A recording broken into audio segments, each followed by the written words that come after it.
প্রিয় শিক্ষার্থীবৃন্দ, আশা করি তোমরা ভালো আছো। আমরা সরাসরি ক্লাস শুরু করেছিলাম, কিন্তু করোনার কারণে আবারও কলেজ বন্ধ হয়ে যাওয়াতে আমরা অনলাইন ক্লাসে যেতে হচ্ছে। তো আশা করি তোমরা মনোযোগ দিয়ে ক্লাসগুলো শুনবে এবং প্রয়োজনে আমাদের সাথে সরাসরি দেখা করবে অথবা ফোনে কথা বলবে।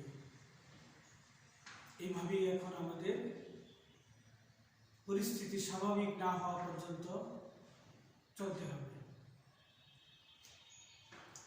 তো বাংলা সাহিত্যের ইতিহাস এক, এই পত্রটি আমরা আলোচনা করব। তো বাংলা সাহিত্যের ইতিহাস এর মধ্যে বাংলা সাহিত্যের ইতিহাসের প্রাচীন ও মধ্যযুগ আলোচনা হয়েছে, সিলেবাসভুক্ত করা হয়েছে। আর বাংলা সাহিত্যের ইতিহাসের আধুনিক যুগটা তোমরা পড়বে অনার্স তৃতীয় বর্ষে, যার শিরোনাম বাংলা সাহিত্যের ইতিহাস 2। তো শুরুতেই বাংলা সাহিত্যের ইতিহাসের যুগ বিভাগ সম্পর্কে আমরা আলোচনা করব। পৃথিবীর ইতিহাসে দেখা যায় সব সাহিত্যে একটা যুগের পরিবর্তন আছে। ইংরেজি সাহিত্যেও আমরা দেখতে পাই অ্যাংলো স্যাক্সন যুগ, শেক্সপিয়ারিয়ান যুগ, মডার্ন এজ ইত্যাদি বিভিন্ন ভাগে ইংরেজি সাহিত্যের ইতিহাসকে বিভক্ত করা হয়েছে। পৃথিবীর অপরাপর ভাষার সাহিত্য অনুরূপভাবে আলোচনা করা হয়। তো আমাদের বাংলা সাহিত্যের ইতিহাসের দিকে আমরা যদি তাকাই, আমাদের বাংলা সাহিত্যের এবং বাংলা ভাষার ইতিহাস হাজার বছরের ইতিহাস। বাংলা সাহিত্যের ইতিহাসে আমরা কিছু নিদর্শনের আলোকে ইতিহাসকে বিভিন্ন বৈশিষ্ট্যের উপর ভিত্তি করে আমরা শ্রেণী বিভক্ত করেছি।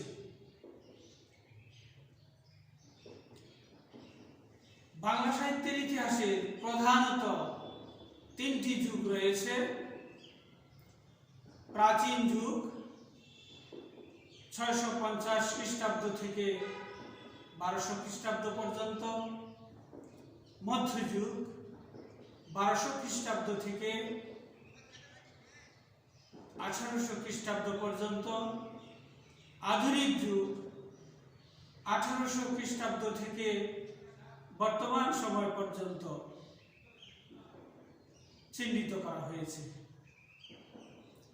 প্রাচীন যুগ ডক্টর মোহাম্মদ শহীদুল্লাহ মত প্রকাশ করেছেন 650 খ্রিস্টাব্দ থেকে 1200 খ্রিস্টাব্দ পর্যন্ত।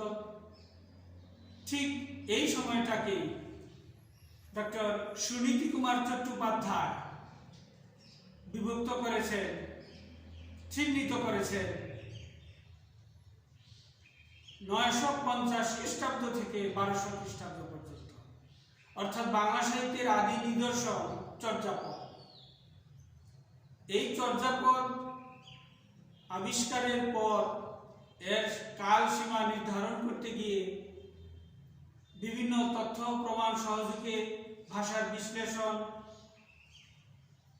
সাহিত্যের আঙ্গিক বিশ্লেষণ, সমাজ, সময়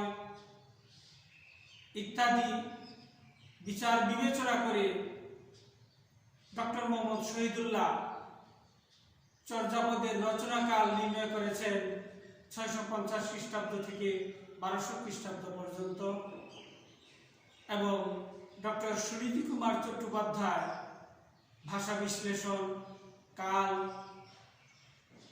উপকরণ, সমাজ, সংস্কৃতি ইত্যাদি বৈশিষ্ট্যের আলোকে 950 খ্রিস্টাব্দ থেকে 1200 খ্রিস্টাব্দ পর্যন্ত চর্যাপদের সময়কাল চিহ্নিত করেছে। এই দুইজন প্রধান পণ্ডিতের যুক্তি কোনটাই অবহেলা করার মতো নয়। দুইজন ব্যক্তিরই মতামত অত্যন্ত শক্তিশালী এবং জোরালো, যে কারণে আমরা দুজনের মতটিকেই গ্রহণ করি। বাংলা সাহিত্যের ইতিহাস আলোচনা করতে গেলে প্রাচীন যুগের সূচনা অর্থাৎ প্রাচীনকালের সাহিত্য নিদর্শন চর্যাপদের সময়কালের উপর ভিত্তি করে আমরা দুটি মতেই নেই, 650 খ্রিস্টাব্দ থেকে 1200 এবং 950 খ্রিস্টাব্দ থেকে 1200 খ্রিস্টাব্দ। এই হলো প্রাচীন যুগের বাংলা সাহিত্যের একটি বিভাগ। এরপরে আমরা পাই আধুনিক যুগ, দুঃখিত, এরপরে আমরা পাই মধ্যযুগ। মধ্যযুগের সূচনা হয়েছে 1200 খ্রিস্টাব্দ থেকে এবং এর শেষ ধরা হয় 1800 খ্রিস্টাব্দ পর্যন্ত। মধ্যযুগের প্রাচীন যুগে যেমন আমরা দেখতে পাই ভাষা প্রাচীন এবং একমাত্র সাহিত্য নিদর্শন চর্যাপদ, এছাড়াও ডাক, খানার বছর ইত্যাদি বিচ্ছিন্ন কিছু বৈশিষ্ট্য, কিছু সাহিত্য নিদর্শন রয়েছে। মধ্যযুগে এসে সাহিত্য অনেকখানি ব্যাপকতা লাভ করেছে।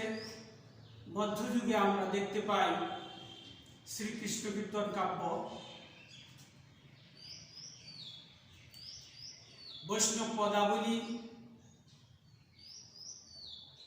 রোমান্টিক প্রণয় উপাখ্যান,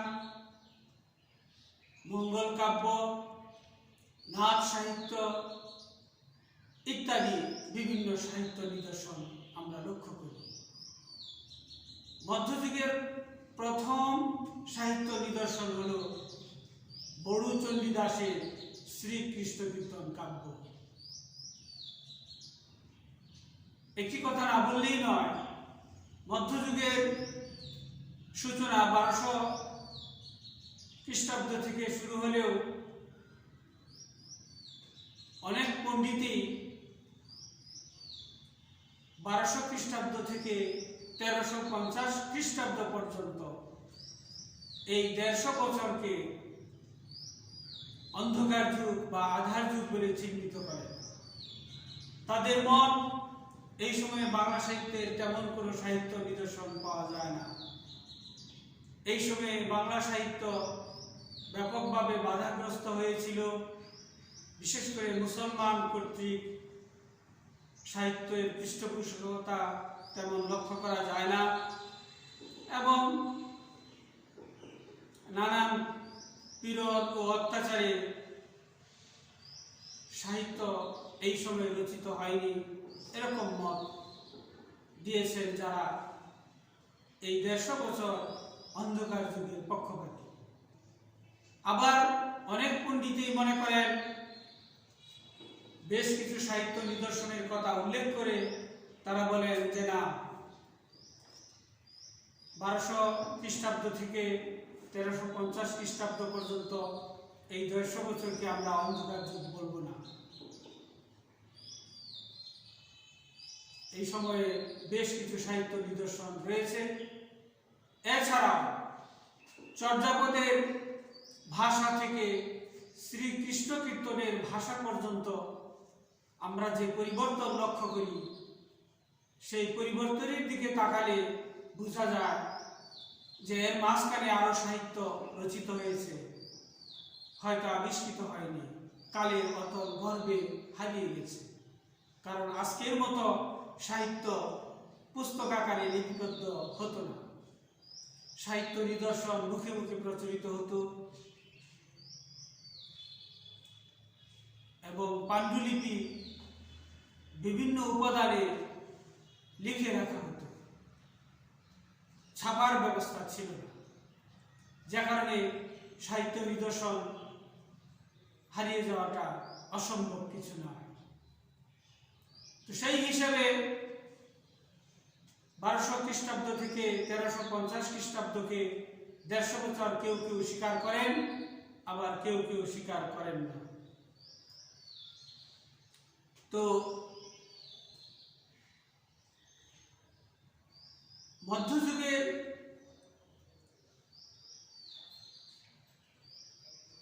কাল পরিসীমাকে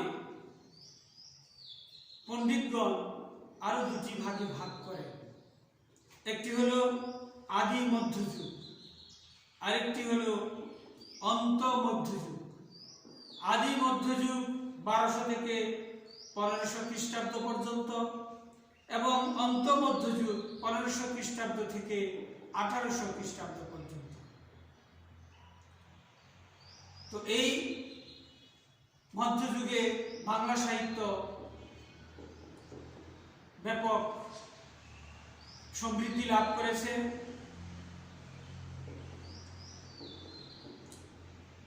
যতই সমৃদ্ধ হোক, আমরা একটি জিনিস মনে রাখব, বাংলা সাহিত্যের ইতিহাসের প্রাচীন ও মধ্যযুগ পুরোটাই কবিতার যুগ। প্রাচীন ও মধ্যযুগে, বিশেষ করে মধ্যযুগে সাহিত্য রচনার বৈচিত্র্য লক্ষ্য করা গেলেও সবটাই শুধু কবিতা, কাব্য। কোনরূপ গদ্য সাহিত্য তখন লিখিত হয়নি এবং গদ্য সাহিত্য তখন সাহিত্যিকদের অনায়ত্ত ছিল। গদ্যেও যে সাহিত্য রচনা করা যায় এটি তারা ভাবতেই পারেননি। সাহিত্য মানে ছন্দবদ্ধ হতে হবে, কবিতায় হতে হবে, না হয় পাঠক হৃদয় জয় করা যাবে না। এই ধরনের ধারণা থেকে প্রাচীন ও মধ্যযুগে সাহিত্যের শোলা নাই কবিতা। আধুনিক যুগে আমরা ইংরেজি ও পাশ্চাত্য সাহিত্যের সংস্পর্শে কবিতার পাশাপাশি গদ্য সাহিত্য পাই, যেমন উপন্যাস, নাটক, ছোট গল্প, প্রবন্ধ, রম্যরচনা, ভ্রমণ কাহিনী ইত্যাদি নানা আঙ্গিকে নানা রূপের সাহিত্য বৈচিত্র্য আমরা আধুনিক যুগে এসে লক্ষ্য করি। এবং আধুনিক যুগের আরেকটি বিশেষ দিক, সেটি হল মুদ্রণ যন্ত্রের আবিষ্কার। মুদ্রণ যন্ত্রের আবিষ্কারের ফলে সাহিত্য প্রচার লাভ করতে অনেকখানি সুবিধা হয়।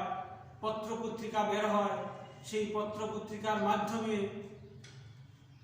সাহিত্য স্রষ্টাগণ তাদের সাহিত্য কর্মের প্রচার করতে সুবিধা পান, যে কারণে সাহিত্য ব্যাপক হারে সমৃদ্ধি লাভ করে আধুনিককালে। এবং আধুনিককালে কবিতার পাশাপাশি গদ্য সাহিত্য, উপন্যাস, নাটক, ছোট গল্প, ভ্রমণ কাহিনী, রম্যরচনা ইত্যাদি আঙ্গিক বৈচিত্র্যের সাহিত্য নিদর্শন আমরা আধুনিক যুগে পেয়ে যাই। আধুনিক যুগ সাহিত্যের ব্যাপক সমৃদ্ধির যুগ। এবং আরেকটা মূল বিষয় আমরা লক্ষ্য করব, প্রাচীন ও মধ্যযুগের সাহিত্য মূলত ধর্মনির্ভর, অর্থাৎ ধর্মীয় চেতনা সমৃদ্ধ সাহিত্য। ধর্মের বাইরে তারা যেতে পারেননি। আধুনিক যুগে এসে মানুষের মূল মন্ত্র হয়ে ওঠে সবার উপরে মানুষ সত্য, তার উপরে নাই, যে কারণে সাহিত্যিকদের সাহিত্য সৃষ্টির মৌল বিষয় হয়ে ওঠে মানুষ, দেবতা নয়। যে কারণে আধুনিক যুগে সে সাহিত্য ধর্মীয় প্রচারমূলক মনোভাব থেকে বেরিয়ে এসে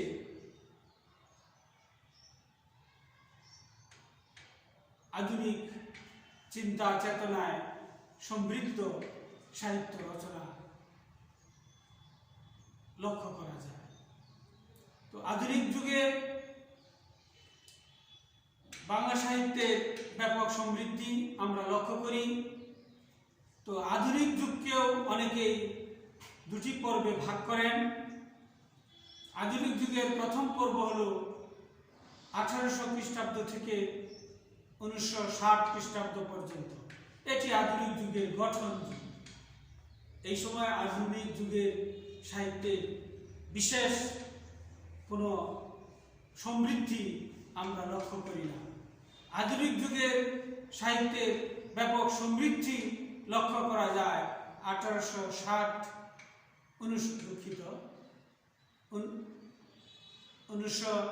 খ্রিস্টাব্দের 1860 খ্রিস্টাব্দের পরে। তো সেই হিসাবে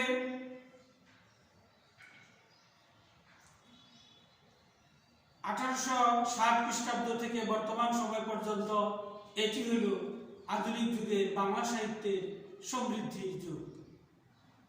তো আমরা আজ শুধু বাংলা সাহিত্যের যুগ ও বিভাগ সম্পর্কে প্রাথমিক ধারণা নিলাম। আগামী ক্লাসে ইনশাআল্লাহ বাংলা সাহিত্যের ইতিহাসের যুগ বিভাগ সম্পর্কে পণ্ডিতদের বিভিন্ন মত আলোচনা করা হবে। আমি আবার একটু বলে দিচ্ছি বাংলা সাহিত্যের যুগ বিভাগ, তোমরা দেখে নাও। 1. প্রাচীন যুগ 650 খ্রিস্টাব্দ থেকে 1200 খ্রিস্টাব্দ পর্যন্ত। 2. মধ্যযুগ 1200 খ্রিস্টাব্দ থেকে 1800 খ্রিস্টাব্দ পর্যন্ত। 3. আধুনিক যুগ 1800 খ্রিস্টাব্দ থেকে বর্তমান সময় পর্যন্ত। এই হলো বাংলা সাহিত্যের যুগের 3টি শ্রেণী। আজকে এই পর্যন্তই। সবাইকে অসংখ্য ধন্যবাদ।